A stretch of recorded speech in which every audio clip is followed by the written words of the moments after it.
Detective Conan, death note. अध्याय 16 से 16, आयोजन का समापन। वहां सन्नाटा छा गया। ताकाशी मात्सुओ वहीं जम गया, उसका दिमाग सुन्न पड़ गया। उसके दिमाग में बनी सावधानीपूर्वक तैयार की गई बचाव की रणनीति धराशायी हो गई थी और वह पलटवार में एक शब्द भी नहीं सोच पा रहा था।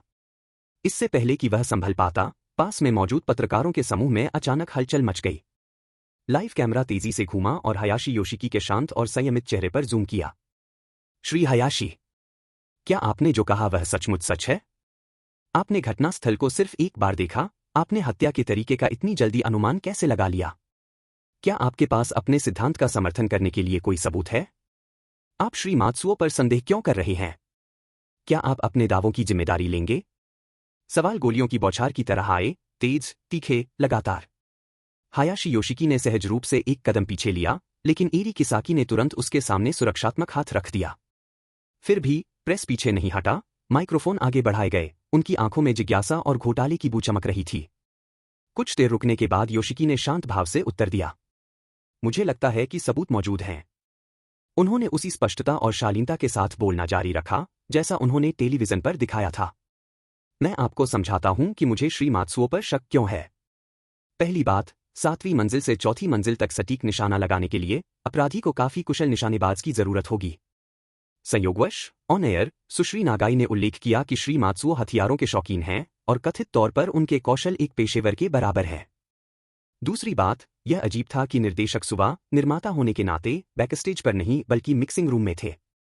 श्री मात्सुओ ने दावा किया कि उनकी एक बैठक तय थी, जिससे यह बात आसानी से समझ में आ जाती है कि उन्हें प्रसारण के बीच में निर्देशक के ठिकाने की पुष्टि करने की आवश्यकता क्यों पड़ी। तीसरा, श्री मात्सुओ ठीक 4 मिनट के वीसीआर सेगमेंट के दौरान सेट से चले गए, यही एकमात्र समय था जब इस तरह का अपराध किया जा सकता था। व्यक्तिगत रूप से ये केवल संदेह है, लेकिन साथ मिलकर ये एक ठोस तस्वीर पेश करते हैं। पत्रकारों ने एक दूसरे को देखा, ऐसा लग रहा था मानो वे उसके हर शब्द को ध्यान से सुन रहे हों। अब सबूतों की बात करते हैं, योशिकी ने दृढ़ता से कहा। अगर यह सिद्धांत सही साबित होता है, तो श्री मात्सुओ द्वारा इस्तेमाल किया गया हत्या का तरीका लापरवाही भरा था। मेरे विचार से उसमें कई खामियां थीं।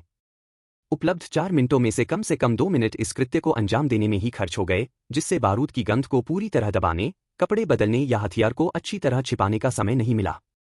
हो सकता है उसने अवशेषों को रोकने के लिए प्लास्टिक की चादरों का इस्तेमाल किया हो सकता है नहीं। किसी भी स्थिति में यह अपर्याप्त है। साथ ही सुबह के खिड़की से बाहर झुकने का कारण शायद एक फोन कॉल रहा होगा, शायद कोई मनगढ़ंत कारण, जैसे कि बाहर एक यूएफओ है। हम सुबह की कॉल हिस्ट्री देखकर इसकी पुष्टि कर सकते हैं। और 7वीं मंजिल की सीढ़ियों पर उपकरणों के बक्सों का ढेर लगा हुआ है। संभवतः हत्या का हथियार वहीं छिपा हुआ है। इंस्पेक्टर मेगुरे, जो चुपचाप सुन रहे थे, अचानक मुड़े और चिल्लाए, 7वीं मंजिल की सीढ़ियों की तुरंत तलाशी लो। पुलिस अधिकारी तुरंत हरकत में आ गए, लेकिन उनके लौटने से पहले ही ताकाशी मात्सुओ की ताकत जवाब दे गई। वह नीचे गिर पड़ा, उसका चेहरा बेरंग हो गया, आंखें धुंधली पड़ गईं। कोई जरूरत नहीं है, उसने धीमी, कर्कश आवाज में कहा। मैं स्वीकार करता हूं। उनके आसपास मौजूद पत्रकार सन्नाटे में डूब गए। यह सब सुबह की गलती है, मात्सुओ ने बुदबुदाते हुए कहा, उसके शब्द टूटे हुए बांध की तरह बह निकले। उसने प्रकाशन कंपनी के साथ मिलकर आपको यहां लाया, हायाशी-सान। मैंने सोचा था कि आप बस एक उपन्यासकार हैं। मुझे नहीं लगा था कि आप सब कुछ समझ पाएंगे। योशिकी ने अपना सिर थोड़ा झुकाया। उसकी आवाज में नरमी थी, लगभग खेद का भाव था। हर तरीका एक निशान छोड़ जाता है, श्री मात्सुओ। चाहे खून से लिखा हो या मौन से, वह हमेशा मौजूद रहता है। मात्सुओ ने इसके बाद कुछ नहीं कहा। अब कहने का कोई मतलब नहीं रह गया था। इंस्पेक्टर मेगुरे ने अधिकारियों को इशारा किया, जो मात्सुओ को अपने साथ ले गए। फिर इंस्पेक्टर ने हायाशी योशिकी की ओर देखा, उनकी खास टोपी के नीचे एक गर्व भरी मुस्कान खिल उठी। हे भगवान, आप तो वाकई कुछ और ही हैं, हायाशी-कुन। इतनी जल्दी हत्या का मामला सुलझा लेना, क्या आप वाकई सिर्फ एक उपन्यासकार हैं? योशिकी ने विनम्रतापूर्वक उत्तर दिया। यह बात अचानक मेरे दिमाग में आई। मुझे उम्मीद है कि यह जांच में उपयोगी साबित हुई होगी। बहुत उपयोगी। हाँ। अच्छा, आपको बाद में थाने वापस आकर पूरा बयान देना होगा। इंस्पेक्टर मेगुरे, किसाकी एरी ने एक प्यारी सी मुस्कान के साथ बीच में ही टोकते हुए कहा, क्या हम इसे कल के लिए छोड़ सकते हैं? हम आज रात जश्न मनाने की योजना बना रहे थे। निरीक्षक ने आदरपूर्वक सिर हिलाया। बिल्कुल, बिल्कुल। कल ही सही। आखिर आपको परेशान करने वाले तो हम ही हैं। वह आज बहुत खुश था। सच कहूं तो शिनिची कुडो के लापता होने और इतने जटिल मामले को देखते हुए उसे सबसे बुरे की आशंका थी। लेकिन किसी तरह शांत और शालीन उपन्यासकार ने अपने पसंदीदा किशोर जासूसों की तुलना में कहीं अधिक तेजी से मामले को सुलझा लिया था। मेगुरे पुलिस की गाड़ी में चढ़ते हुए मुस्कुराया। लेकिन तभी उसका फोन बज उठा। उसने फोन उठाया और तुरंत उसका चेहरा पीला पड़ गया। तुमने क्या कहा? डोरोबिगा पैराडाइज में हत्या। ठीक है, मैं जा रहा हूं। सायरन फिर से बजने लगे और कार रात के अंधेरे में तेजी से आगे बढ़ गई। इसी बीच हयाशी योशिकी और किसाकी एरी आखिरकार पत्रकारों के घेरे से बच निकले। वे निचिरन टीवी के पार्किंग स्थल पर पहुंचे और एरी की खास मिनी कूपर में बैठ गए। बैठने के बाद उसने एक बार उसकी तरफ देखा। क्या तुम ठीक हो, नन्हे पेड़? आंटी एरी अचानक से यह सवाल क्यों पूछ रही हो? क्योंकि आज तुमने बहुत कुछ सहा है, उसने स्वीकार किया। उसकी आवाज कोमल, स्नेहपूर्ण और मातृत्व की चिंता से भरी थी। योशिकी ने कोई जवाब नहीं दिया। वह बस खिड़की से बाहर देखता रहा, कार के चमचमाते बोनेट पर टोक्यो की जगमगाती रोशनी को निहारता रहा। एरी ने दोबारा उसकी ओर देखा और मुस्कुराते हुए अपना लहजा बदल दिया। अच्छा, मुझे खुशी है कि तुम अब भी पहले की तरह शांत हो। चलो चलते हैं। तुम्हें क्या खाने का मन है? याकिटोरी के बारे में क्या ख्याल है? तो पहले वाला सलाद काफी नहीं था, है ना? ठीक है, अब याकिटोरी ही सही। मिनी कूपर धीरे धीरे पार्किंग स्थल से निकलकर जगमगाती सड़कों पर आ गई। बाहर शहर जगमगा रहा था, पेड़ों से घिरी सड़कों पर नियॉन साइन बोर्ड टिमटिमा रहे थे, दूर से लोगों के हंसने की आवाज आ रही थी और यातायात जीवन के एक संगीत कार्यक्रम की तरह गूंज रहा था। यह शांत था, लगभग जरूरत से ज्यादा शांत। एरी ने एक बार फिर उसकी ओर देखा। जानती हो, मैं चाहती हूं कि तुम और शियाओलान ठीक से मिलो, औपचारिक रूप से। आखिर तुम चचेरे भाई बहन हो। योशिकी की निगाहें सामने सड़क पर टिकी रहीं। ठीक है, उसने हल्की मुस्कान के साथ कहा। मुझे यह अच्छा लगेगा। तो फिर फैसला हो गया। और कार शहर की रोशनी में गायब हो गई।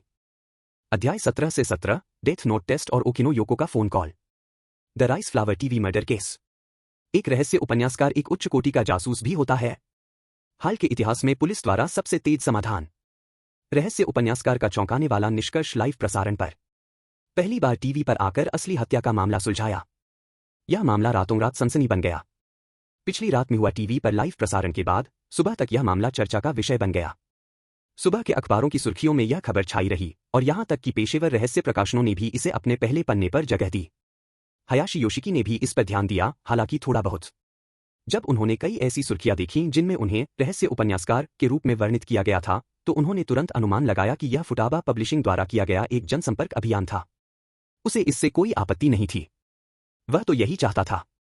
एक ऐसी दुनिया में जहां जासूसों का बहुत सम्मान होता था, प्रसिद्धि में किसी भी प्रकार की वृद्धि उनके लिए फायदेमंद ही हो सकती थी, चाहे वह एक जासूस के रूप में हो, एक लेखक के रूप में हो, या कुछ और के रूप में। आइए आज की जांच जारी रखें। हयाशी ने डेथ नोट खोला और एक खाली पन्ना फाड़ दिया। कागज की बनावट कोई खास नहीं थी, यह एक उच्च गुणवत्ता वाली नोटबुक जैसी लग रही थी। आसानी से फटने वाला, किनारे साफ और चिकने थे। उसने अपनी कलम का ढक्कन खोला और लिखना शुरू किया। 28 मार्च को सुबह 10:47 बजे वह 3 क्रोम 16 बेकाचो पर पहुंचता है और जाने से पहले कावानो सुशी के सामने 15 मिनट तक रुकता है। फिर 16 अप्रैल को रात 10:08 बजे चाकू के घावों के कारण उसकी मौत हो गई। डेथ नोट में मृत्यु का कारण और समयक्रम पहले से लिखा जा सकता है। जब तक बाद में सही नाम जोड़ दिया जाता है, तब तक यह मान्य रहता है। हयाशी ने बड़े करीने से पन्ने को मोड़ा और क्रीज के साथ फाड़ दिया, जिससे अंदर की सामग्री 2 हिस्सों में बंट गई। एक पन्ना फाड़ने से भी नोट की अहमियत बरकरार रहती है। आप किसी व्यक्ति का नाम कई पन्नों पर नहीं लिख सकते, लेकिन अगर यह एक ही पन्ने के आगे और पीछे हो तो यह काम करता है, भले ही एक तरफ उपनाम हो और दूसरी तरफ नाम। नोटबुक में यही नियम लिखा है। लेकिन क्या होगा यदि आप एक ही पन्ने को फाड़ दें और बाएं हिस्से पर उपनाम और दाएं हिस्से पर पहला नाम लिख दें? इसका परीक्षण करने के लिए हयाशी ने बाएं आधे हिस्से पर टोमिजावा और दाईं ओर टोमोया लिखा, फिर पूरे नाम का अनुकरण करने के लिए टुकड़ों को संरेखित किया। वह इंतजार करता रहा, समय देखता रहा, अपना कोट उठाया और चला गया। बाहर मार्च का मौसम अभी भी ठंडा था, लेकिन धूप खिली हुई थी और सुहावना था। बेका की रिहायशी सड़कों पर हमेशा की तरह आराम से चहल पहल थी। हयाशी पैदल चलकर उस स्थानीय कैफे में गए जहां वे अक्सर जाया करते थे। एक चियारो लट्टे, कृपया, अभी लाता हूं। हल्की भुनी हुई कॉफी और दूध की मनमोहक सुगंध ने उन्हें याद दिलाया, इतालवी भाषा में चियारो का अर्थ हल्के रंग का होता है। एक बेंच पर बैठे हुए उन्होंने धीरे धीरे घूंट भरी और समय देखा। 10:51। टोमोया टोमिजावा का कोई संकेत नहीं। तो यह तरीका काम नहीं करता। भले ही वह एक ही कागज का टुकड़ा दो हिस्सों में फटा हुआ हो, लेकिन अलग अलग हिस्सों में नाम लिखने से उसका प्रभाव खत्म हो जाता है। अगर मैं दोनों हिस्सों को चिपका दूं तो शायद, लेकिन इससे इस परीक्षण का पूरा उद्देश्य ही विफल हो जाएगा। हायाशी ने पिछली प्रविष्टि को काट दिया और एक नई प्रविष्टि का मसौदा तैयार करना शुरू कर दिया। कई परिदृश्यों का परीक्षण करना आवश्यक था। जैसे ही वह समाप्त कर रहा था, रिंग रिंग रिंग, उसके बगल में रखा सार्वजनिक फोन बज उठा। उसने अपनी घड़ी पर नजर डाली। 11:03। वे मुस्करा उठे। Miyazaki Michiko. 28 मार्च को 11:03 बजे उसने अचानक बेकाचो में 3 क्रोम 16 पर कवानो सुशी के पास स्थित सार्वजनिक टेलीफोन बूथ पर कॉल करने का फैसला किया और 30 सेकंड के बाद फोन काट दिया। मियाजाकी मिचिको नाम को जापानी भाषा के रोमन अक्षरों में लिखा गया था। इस बार वह यह परीक्षण कर रहा था कि क्या अंग्रेजी जैसी विदेशी भाषाओं में लिखे गए नाम अभी भी मान्य होंगे। सफलता। हायाशी ने यह निष्कर्ष निकाला कि यदि लेखक सचेतन या अचेतन रूप से यह मानता था कि अनुवादित नाम सटीक है, तो डेथ नोट इसे स्वीकार कर लेता था। मुझे इसका और परीक्षण करना होगा। लेकिन अगर यह सच है, तो अल्पसंख्यक भाषाओं को सीखना बहुत उपयोगी हो सकता है। भाषा जितनी अधिक अस्पष्ट होगी, नाम उतना ही सुरक्षित होगा। तभी उनके फोन में वाइब्रेशन हुई। Caller ID Yamagishi Ei. उसने उत्तर दिया। हेलो श्रीमान यामागिशी।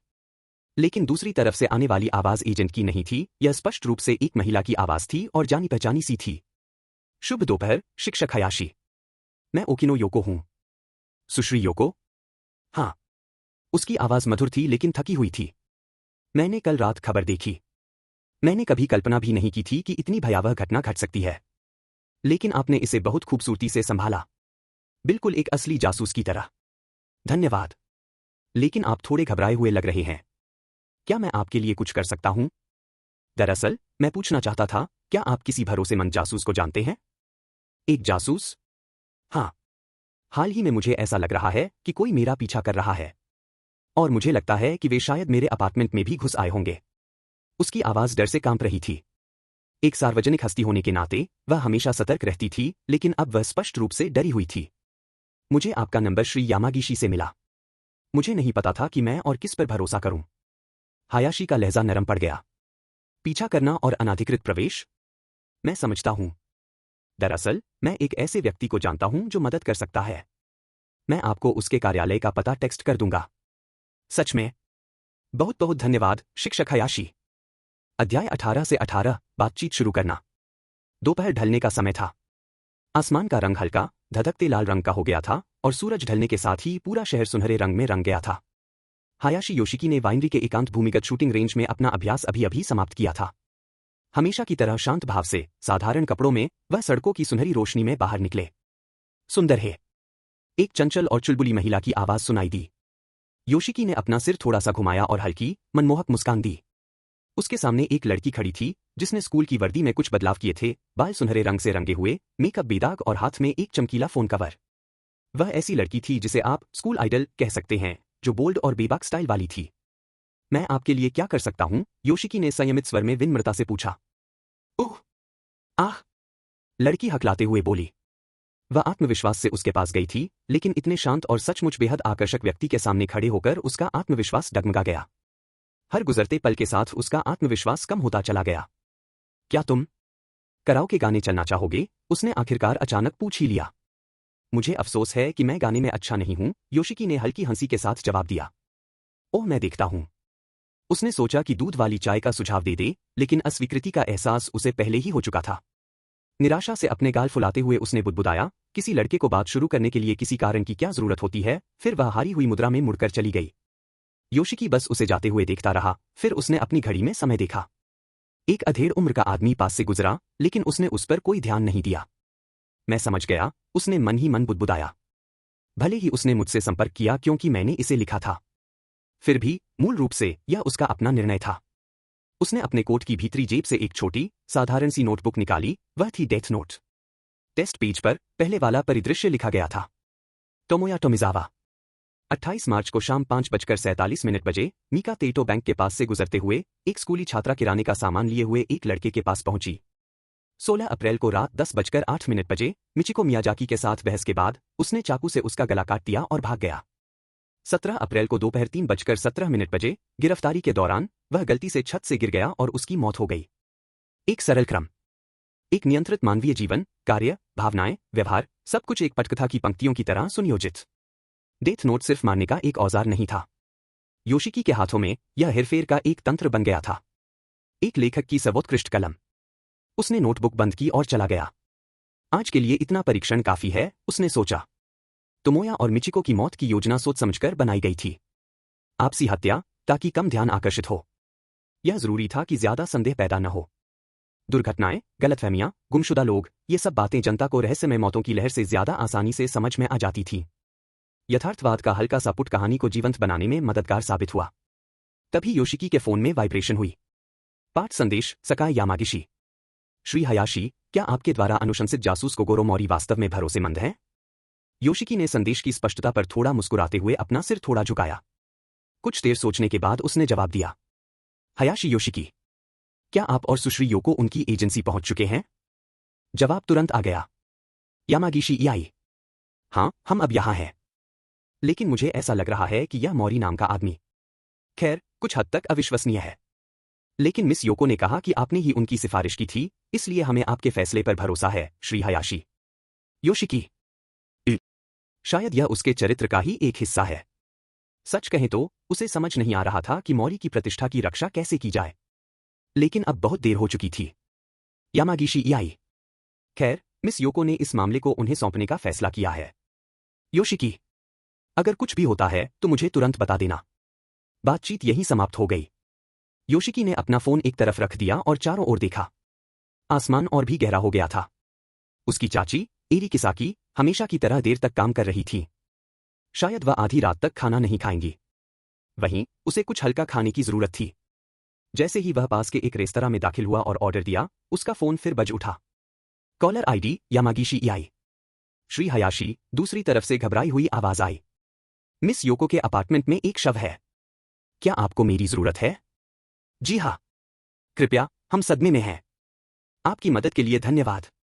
यामागिशी की आवाज तेज और कांप रही थी।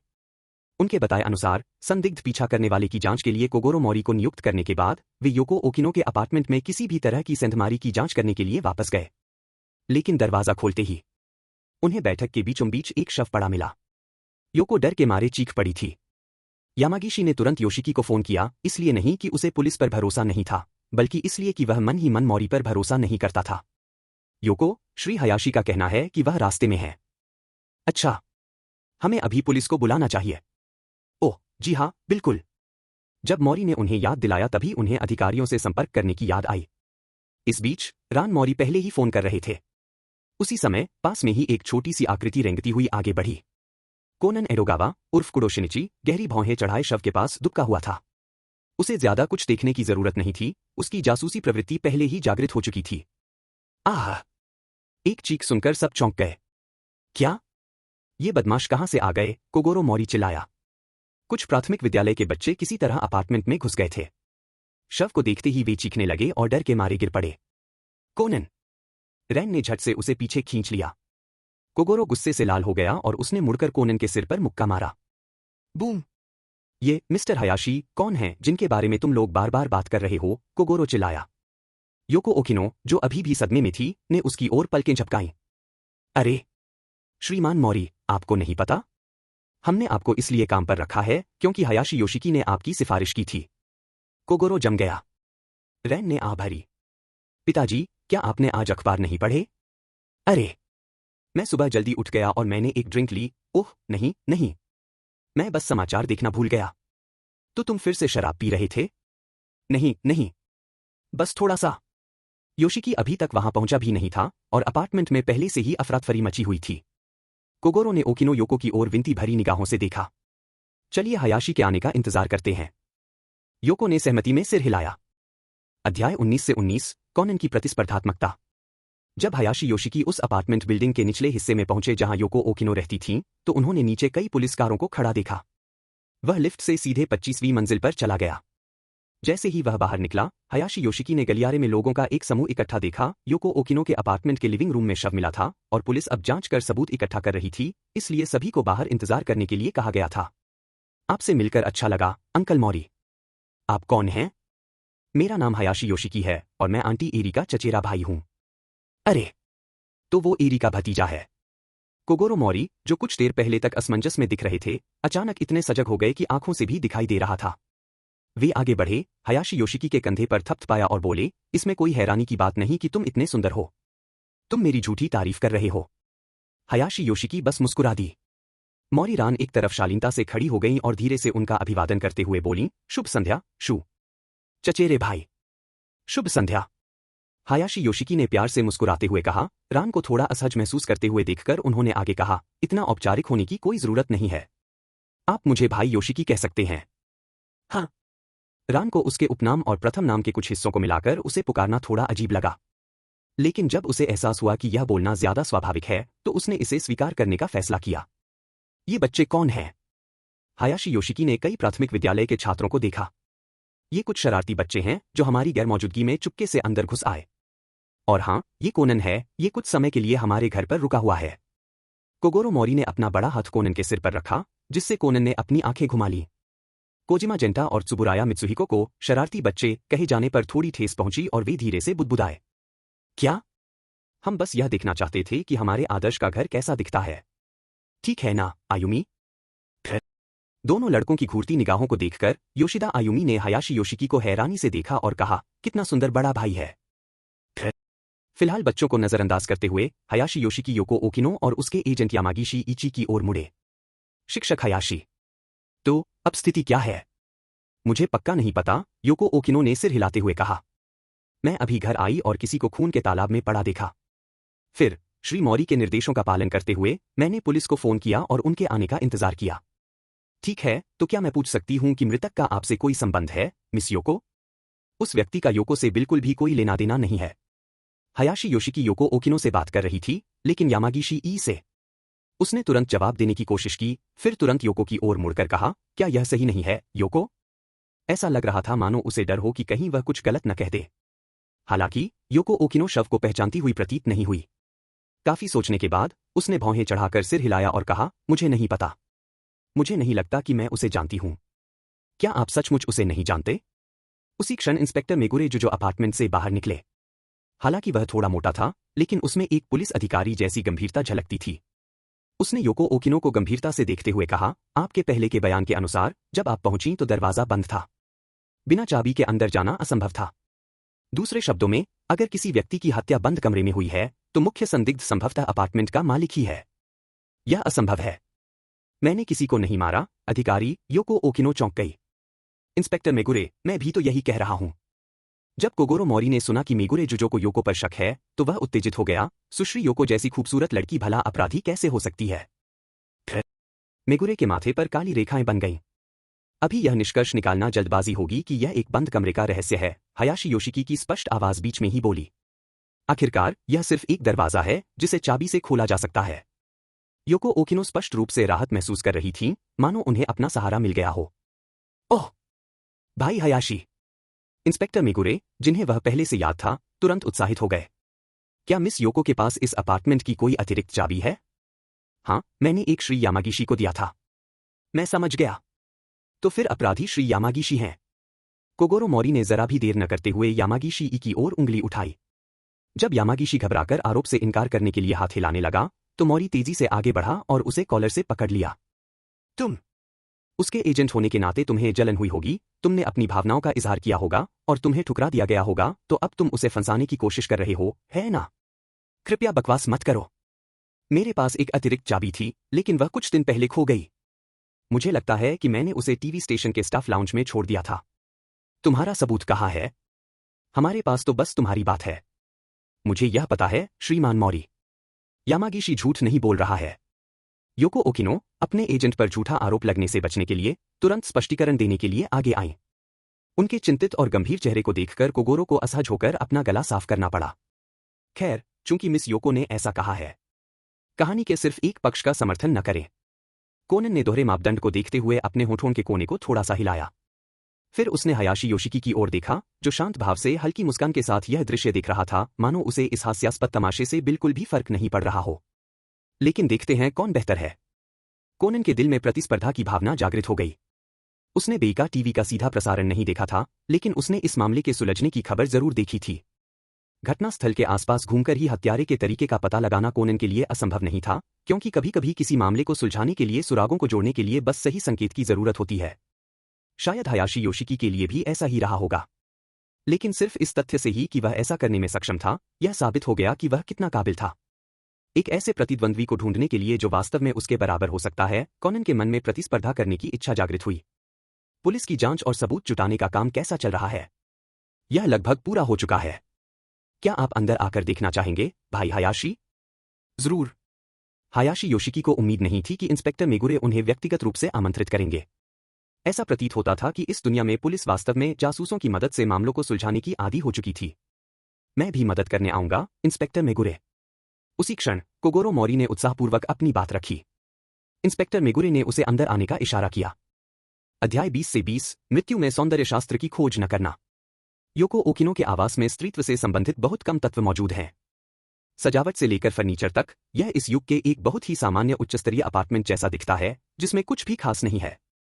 बैठक कक्ष में पड़े शव को बाहर निकाल दिया गया था। घटनास्थल पर एक सफेद रूपरेखा और खून का एक धब्बा रह गया था जो ऑक्सीकृत होकर काला पड़ने लगा था, और घटनास्थल को सुरक्षित रखने के लिए बैठक कक्ष में अस्तव्यस्त फर्नीचर को वैसे ही रहने दिया गया था।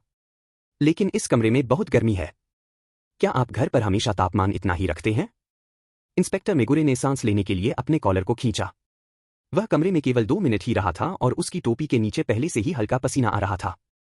योको ओकिनो ने सिर हिलाते हुए कहा, नहीं, मैं आमतौर पर इसे इतना ऊंचा नहीं रखती, और मुझे याद है कि आज बाहर जाते समय मुझे एयर कंडीशन बंद कर देना चाहिए था। यह अजीब है। यह असंभव है कि मृतक ने खुद एयर कंडीशन को इतना तेज कर दिया हो। इंस्पेक्टर मेगुरे, ये घटनास्थल से एकत्र किए गए अवशेषों की तस्वीरें हैं। एक पुलिस अधिकारी ने मेगुरे को एक नई छपी हुई तस्वीर सौंपी, जिसे उसने लेकर सरसरी नजर डाली। फिर वह हायाशी योशिकी की ओर मुड़ा और बोला, भाई योशिकी, क्या आप आकर इसे देखना चाहेंगे? ठीक है। यह तस्वीर हायाशी योशिकी ने खींची थी। कोगोरो मोरी भी पास आया और अपनी ठुड्डी को चुटकी से दबाते हुए ध्यान से देखने और सोचने लगा। कोनन की बात करे तो वह किसी कुत्ते की तरह चुपके चुपके लिविंग रूम में घूम रहा था, लापता सुरागों को खोजने की कोशिश कर रहा था। पुलिस के आने से पहले ही उसने पुलिस द्वारा लिए गए सभी सबूतों को देख लिया था, इसलिए अगर वह उन्हें नहीं भी देखता तो कोई फर्क नहीं पड़ता। इस बार मैंने सचमुच नेतृत्व संभाला। जब वह इस बारे में सोच रहा था, तभी वह सोफे के सामने लेट गया और अचानक सोफे के नीचे की दरार में उसे महिलाओं की बालियों की एक जोड़ी मिली। समझ गया। कोनन झटपट उठा और अपनी नई खोज के बारे में पुलिस को सूचित करने ही वाला था कि उसने हायाशी योशिकी को एक तस्वीर पकड़े हुए पुलिस से पूछते हुए सुना। माफ कीजिए, इस जगह पर पहले पानी के निशान थे, है ना? हाँ, शायद इसी जगह के आसपास। घटनास्थल को रिकॉर्ड कर रहा पुलिसकर्मी शव के आकार के पास नीचे बैठ गया और पास ही एक जगह की ओर इशारा किया। हायाशी योशिकी। वह चलकर पास आया, उस जगह का ध्यानपूर्वक निरीक्षण किया और उसके बगल में लकड़ी के फर्श पर एक स्पष्ट गड्ढा देखकर सिर हिलाया। ठीक है, तो शव के बगल में रखी कुर्सी को कभी हिलाया नहीं गया, है ना? हाँ, हमने घटनास्थल से केवल शव को हटाया है। इसके अलावा कुछ भी नहीं बदला है। मैं समझ गया। मृत्यु का कारण आत्महत्या हो सकता है। आह! अचानक हुए इस निष्कर्ष ने वहां मौजूद सभी लोगों को स्तब्ध कर दिया और वे सोचने लगे कि कहीं उन्होंने कुछ गलत तो नहीं सुन लिया। कोगोरो मोरी ने तुरंत प्रतिक्रिया देते हुए कहा, नहीं, मौत का कारण पीठ में चाकू का घाव था। इस मामले में यह आत्महत्या कैसे हो सकती है? कोगोरो के शब्द और लहजा बेहद शांत थे, उनमें जरा भी गर्व नहीं था, मानो वह हायाशी योशिकी को सिर्फ सलाह दे रहे हों। आखिरकार, उनकी नज़र में तो वह एरी किसाकी के भतीजे थे और उन्होंने खुद पहल करके योको ओकिनो से उनकी सिफारिश की थी, इसलिए वह पूरी तरह से उनके अपने ही थे। बस मुझे बता दो कि मैंने क्या सोचा था। सबसे पहले, आइए तस्वीर में मृतक के शरीर के पास बने पानी के पोखर से शुरुआत करें। हायाशी योशिकी ने तस्वीर निकाली। तस्वीर से उन्हें पता चला कि तस्वीर खींचते समय पानी के धब्बे काफी बड़े थे और बहुत स्पष्ट दिखाई दे रहे थे। इस तथ्य के साथ कि कमरे का तापमान बहुत अधिक निर्धारित किया गया था, अगर हम पीछे की ओर गणना करें तो वाष्पीकृत पानी के निशानों का प्रारंभिक रूप बर्फ हो सकता था। बर्फ के टुकड़े? हाँ, और चलिए पानी के दाग के आसपास फर्श पर बने इस गड्ढे के बारे में बात करते हैं। हायाशी योशिकी ने अगली तस्वीर निकाली, उस पर बने निशान की ओर इशारा करते हुए कहा, चलिए इसे रसोई के चाकू के हैंडल से लगी चोट मान लेते हैं। मृतक ने मरने से पहले रसोई के चाकू को ठीक करने के लिए इस निशान और बर्फ का इस्तेमाल किया था। चाकू की नोक ऊपर की ओर थी। जैसे ही हायाशी योशिकी ने यह कहा, कोनन के दिमाग में अचानक बिजली सी कौंध गई, जिससे उसे तुरंत इस आत्महत्या के पीछे की रणनीति का एहसास हो गया। लेकिन इसकी रफ्तार इतनी तेज क्यों है? कोनन ने हायाशी योशिकी की ओर देखा और अनजाने में अपना मुंह खोल दिया। और ये रहा शव के बगल में पड़ा स्टूल। इस अस्तव्यस्त जगह में यही एक स्टूल है जो इतनी सफाई से रखा हुआ है। इसका कारण यह है कि मृतक आत्महत्या करना चाहता था। बर्फ और चाकू रखने के बाद वह स्टूल पर खड़ा हुआ और उसने अपनी पीठ को चाकू की नोक पर जोर से पटक दिया।